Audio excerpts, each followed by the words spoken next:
Estamos começando mais um episódio do Papo de Escritor comigo, Rodrigo Stuck, e hoje eu estou recebendo duas convidadas, duas escritoras, que recentemente lançaram o livro 12 Maneiras de Destravar a Sua Vida, Vanusa Santos e Iula.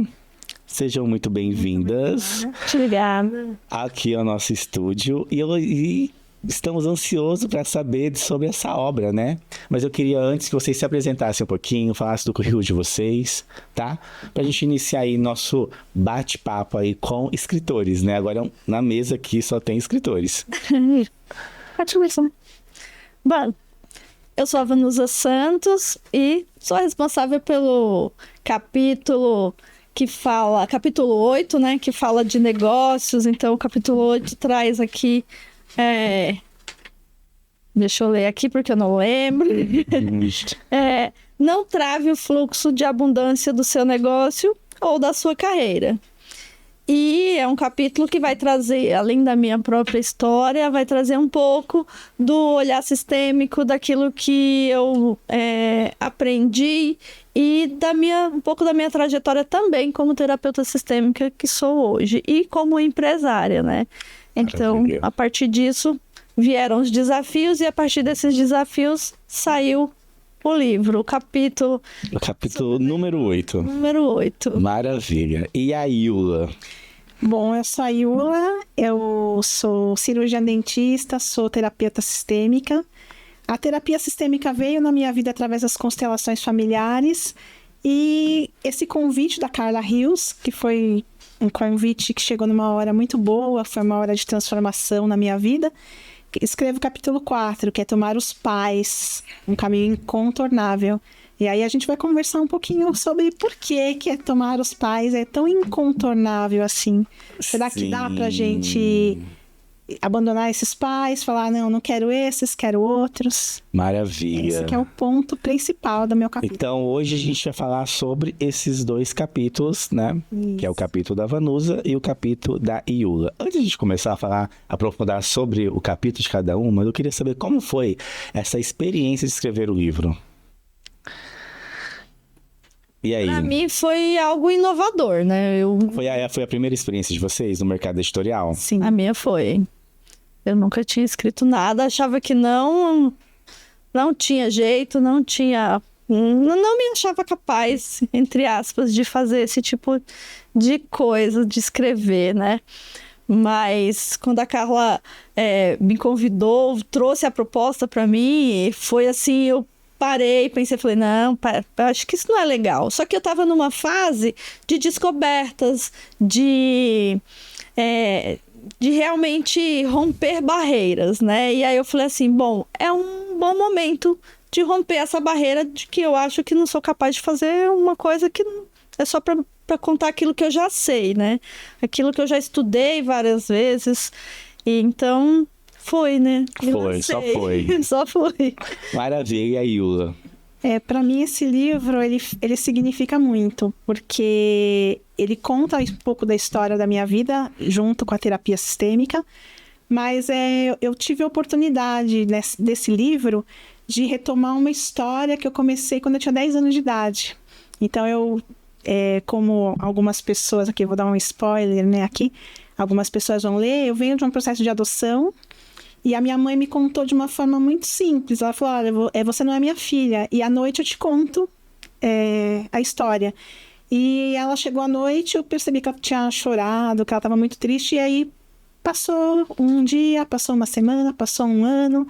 Passaram 35 anos. E depois de 35 anos, veio esse convite do livro. E eu falei, e agora? Eu tenho que saber o resto. Como é que eu vou falar para as pessoas o que aconteceu depois? E como é que foi? E aí eu tive essa conversa com a minha mãe. Então foi durante a escrita do livro, eu falei, mãe, como é que terminou, né, essa história? Então foi um resgate para mim. Foi uma oportunidade, foi um retorno a uma história e de uma forma que eu já tinha visto nas constelações, que eu fiz uma constelação familiar e conheci os meus pais nessa constelação, fui apresentada a eles, e da forma com que a minha mãe adotiva me contou, foi assim, encaixou, sabe a história? Falou, olha, foi assim mesmo. Realmente aquilo que eu senti na constelação era esse amor. Era esse amor. E antes de a gente começar a falar mais sobre esse assunto, quando que a constelação chegou para vocês? Porque hoje vocês são consteladoras também, né? Terapeutas, consteladora, né? Cirurgiã dentista. E quando a constelação chegou, se tornou presente na vida de vocês? E assim, e uma segunda pergunta era... Qual que é o poder hoje da constelação? Quando uma pessoa, ela é leiga nesse assunto, fala para as pessoas que estão assistindo a gente, qual que é o poder da constelação hoje? É meio que falar sobre o sistema, colocar cada um no seu lugar? Como que é hoje, por exemplo, qual que é o antes e o depois de uma pessoa que faz constelação, né? Hoje eu fiz já 4 constelações e duas delas foi com a Carla Rios, que organizou esse livro. Isso. E para quem vai assistir, né, vai assistir esse podcast, qual que é o poder que a constelação tem? Né? Primeiro, a pergunta é, né, quando vocês, né, conheceram a constelação e resolveram levar isso como vida, né, vida profissional, e o poder que ela tem hoje? Bom, comigo ocorreu justamente no processo com a empresa, onde eu ainda sou sócia, ainda trabalho também, divido ali o meu tempo. Então, comecei tendo algumas dores, algumas questões importantes. E assim, fui fazendo de tudo que estava ao meu alcance e nada resolvia. E até que um dia, assistindo uma palestra da pessoa que foi inclusive a minha mentora durante 1 ano e meio, mais ou menos, eu ouvi ela falando de constelação, de processos sistêmicos. Eu assisti a palestra era voltada para o chão de fábrica, para as pessoas, para o entendimento, para funcionários, né? Então era uma palestra voltada para a empresa, né? Então quando eu vi aquela palestra, quando eu assisti tudo aquilo, eu falei assim, gente, isso aqui vai me levar para um caminho que eu preciso. Então, eu já, logo, automaticamente, eu já entrei na mentoria, eu já fui fazendo o processo, e aí era um processo de mentoria, onde eu ia trabalhando em mim, trabalhando os meus próprios processos, né? Então, foi a partir daí que eu conheci a constelação. A gente chegou a fazer, cada uma que participava daquele grupo tinha direito a fazer uma constelação. Eu lembro que a minha, eu deixei ela lá no finalzinho. Não fiz nada com empresa, por incrível que pareça, eu trabalhei em outra situação. Mas foi incrível. Dali eu falo que ali eu já me apaixonei pela constelação, pelo pensamento sistêmico em si. A constelação, eu falo que é um pedacinho, né? Ela é uma ferramenta para a gente entender o sistema, o nosso sistema, onde a gente está. E existem várias outras ferramentas, né? Várias outras. Então, eu comecei por aí. Depois eu trabalhei as questões da empresa, vamos falar disso depois. Sim. Mas esse foi o início, na busca de resolver uma dor que era minha, mas que, no geral, eu achava que era de um todo, né? Entendi. Então, assim... Foi um passo onde eu realmente me apaixonei e tô até hoje. Não consigo sair, não consigo parar. A constelação, ela é um diferencial, né? Sim. E ela existiu antes e depois dela, né? Existe. A gente até estava conversando antes aqui, logo que a gente chegou, falando dessa questão da constelação, né? E assim, quando a gente olha para a constelação, você tem que ter muito cuidado com quem vai fazer a sua primeira constelação, porque do mesmo jeito que ela pode te levar para um caminho de solução, de expansão de consciência, ela também pode te levar para um lugar onde você vai se afundar ainda mais. Porque é um olhar, é como se você tirasse uma foto do seu sistema, daquilo que você tem ali. Porém, a forma com que vão te passar, o constelador, o profissional que está ali junto com você, tem que ter a responsabilidade de saber como que vai conduzir, o que vai trazer ali, porque é o seu sistema. A gente está adentrando a um sistema, é uma responsabilidade muito grande, porque a gente está olhando o campo de outra pessoa. O indivíduo que está ali, ele tem uma dor. Então, se não for tratado com carinho, com acolhimento, com respeito, ele pode piorar muito mais a situação. Então, essa é a parte crucial. E como a constelação chegou para você, Yula? Então, a constelação, para mim, eu estava com problema de saúde do meu filho. E a gente foi através de uns amigos, falaram, olha, tem a Valdirene, ela é uma consteladora. Eu nunca tinha ouvido falar sobre constelação. E foi bom, porque o princípio da constelação é o quê? Você se esvaziar de todos os seus preconceitos, ideias. Então, a gente se esvazia para que a gente ouça a voz da alma. Esse que é o princípio da constelação. A gente tem na nossa linhagem, né? Desde os nossos antepassados, tem as histórias que vão acontecendo, e ali, naquele momento em que a gente tem um acesso a esse campo de memórias, acontece a constelação. Então, a gente não sabe o que vai acontecer. A gente vem, o cliente vem com um tema, né? Você tem um tema principal. Então, são vários temas que podem ser constelados. Isso, e a partir dali, então, é desenvolvido ali E a constelação, então, assim, por exemplo, eu tenho um problema lá familiar. Então, eu vou constelar, né? Vou ter com os bonecos, né? Tem constelação Tem na constelação água, com pessoas. pessoas. Eu Isso. participei, inclusive, de workshops. Isso. Então, por exemplo, a informação que eu recebo eu vou decidir o que fazer com ela, isso, né? Isso. E a informação que você precisa para resolver é algo que vem para resolver. Então, tentar a resolver. constelação é como se fosse... Tem uma porcentagem, digamos assim, que é do sistema e o que eu vou fazer com essa informação. Isso. E essa informação que eu coloco ela em prática. Exatamente. Ou não, né? Ou não. Mas então, assim, a constelação, ela sempre dá uma solução. Ela é assim, a primeira constelação que eu participei, que eu não sabia nem o que era, então eu sentei numa cadeira e eu assisti. Só que tinha uma constelação de empresa, inclusive. E aí eu comecei a chorar, sentada na cadeira. E a pessoa me falou, olha, vem participar. E aí era um representante do dono, fundador da empresa. Eu estava representando o fundador da empresa. Então, assim, são energias que estão ali, que elas se manifestam, e são normalmente as energias que estão em sofrimento ali para sua questão. A questão era de sócios, né? Os sócios estavam brigando, então, por que eles estavam brigando? Cada um queria uma coisa, era uma empresa de carros, então um queria vender, o outro queria trapacear, o outro queria... E essa questão de um querer ser maior que o outro atrapalha tudo, né? Sim. Também. Quando eu participei dessas constelações com pessoas, eu vi uma pessoa constelando a venda de uma empresa. E por que essa empresa estava travada? Porque tinha um irmão que ele se sentia maior que os outros, e isso meio que travava. Aí um dos irmãos, chorando muito, foi constelar em grupo, né, com pessoas, e a consteladora falou assim, a raiz do problema está aqui. Porque como que eu queria entender também como que funciona a constelação em grupo de pessoas. A pessoa, ela meio que ela incorpora esse personagem. Como que seria isso? Não é exatamente uma incorporação. É como a Iola falou, é uma Desculpa, energia. assim, a minha... Existem várias falas de sentir, constelação, né? mas é um sentir, uma energia. Quando a gente entra ali para representar alguém, alguma coisa, Pega essa energia. é como se você possuísse aquela energia, aquilo chega até você. Então, é muito interessante, porque, inclusive, a pessoa que está conduzindo precisa estar muito atenta, porque tem pessoas que acham que, sei lá, vai baixar alguma coisa ali, e não é bem assim, é um sentir.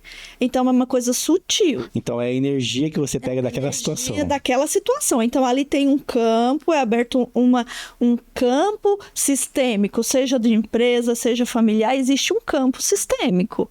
Várias pessoas ali vão estar representando aquelas outras pessoas ou coisas, situações, né? Então, uma vez que eu entro para representar um pai, por exemplo, eu vou estar com essa energia desse pai, ela está ali no sistema, então eu vou sentir em mim aquilo que acontecia, vamos dizer, angústia, tristeza, vontade de chorar, ou muitas vezes não sentir nada, se sentir superior. Então, a pessoa ali, ela vai tendo esse sentimento. Então, assim, para quem nunca passou, para quem nunca participou, é estranho ouvir, chega a ser assim, você precisa realmente passar. a constelação presencial com pessoas, eu falo que elas é um divisor de águas da constelação.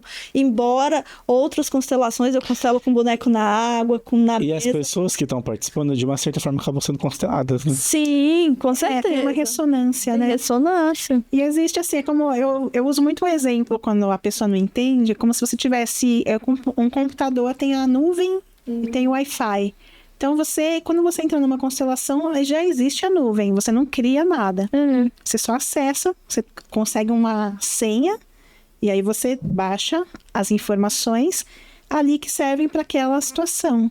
Então, não tem nenhuma coisa de incorporar, né, de você fazer um papel que não é seu, você sente no seu corpo aquilo que está se manifestando nesse sistema de informações. Então, é algo que a gente chama de fenomenológico. O fenomenológico é isso. Não existe uma caixinha para constelação. Falar, olha, isso aqui é científico? Não. Isso aqui é religioso? Não. Não cabe nenhuma dessas. É algo do sentir mesmo. Aquela coisa, já teve alguma intuição? Sim. De você falar assim, não vai. Não fecha com aquela pessoa. E aí é mais ou menos isso. É uma energia que você tá no ar já, né? Sim. Mas a gente está desacostumado. A constelação, ela é presente desde quando? Por exemplo, as pessoas podem ter essa profissão, né? Fazer essas formações, desde quando ela se tornou presente. Assim, ela está se tornando conhecida aos poucos, né? Parece que aos últimos anos ela deu um boom, né? Sim, sim. Mas desde quando, assim, tem essa formação, essa profissão de consteladores? Olha, Bert Hellinger, eu não vou lembrar agora o ano. Mais ou menos na década de 80 que começa, né? A ficar um pouco mais conhecido no Brasil.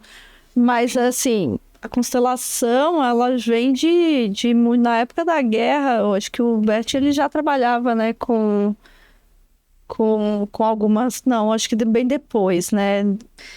Tem uma... Aqui no capítulo da Silmara. Do primeiro, da Silmara. Que é a introdução. Um pouquinho, falando sobre isso, né? Então, para quem está assistindo, não esqueçam de fazer o quê? Adquirir o exemplar, né? Então, assim, começa já bem antes, né? Ele já começa ali a trabalhar com grupos, e as pessoas vão aprendendo, Na verdade, nem começa com ele, né? Nem começa com Bert Hellinger. Já tem outras pessoas que trabalham antes. Ele foi meio que o precursor. Exatamente. Ele foi que teve o boom ali na mão dele, eu acho, né? Foi com ele. Mas já tem muito, muito tempo. Então, a constelação familiar é a mais presente. A que digamos assim, existe mais procura. Porque tudo começa com a família, né? Sim, mas nem todos podem constelar, né? A Bert Hellinger dizia, né? A gente pode abrir o campo, na verdade, a gente não abre campo, né? O campo é como eu falei, a nuvem, ela já existe. A gente tem um acesso só. Mas nem todos têm uma condição de entender o que acontece. Você pode fazer uma constelação e sair dela e falar... Que absurdo, tem nada a ver comigo isso. Ainda mais quando se fala de pai e mãe, né? Imagina, não conhece minha mãe, tá falando que eu tenho que honrar. E agora então, vamos pegar nesse... Não é algo que você deve fazer por curiosidade, porque senão você não vai acessar nada. Tem que fazer assim, eu tenho uma questão, eu tenho algo que eu quero olhar, entender melhor... E eu tô aberto a entender, aí sim. Porque se for só por curiosidade, provavelmente não vai... Não vai ter solução. Não vai resolver. A pessoa talvez saia até pior, porque vai ficar ali o preconceito, vai ficar ali uma situação difícil de digerir, né? E quando você constela, você vai ter ali a possibilidade, você vai olhar o seu próprio campo, né? Então... Maravilha.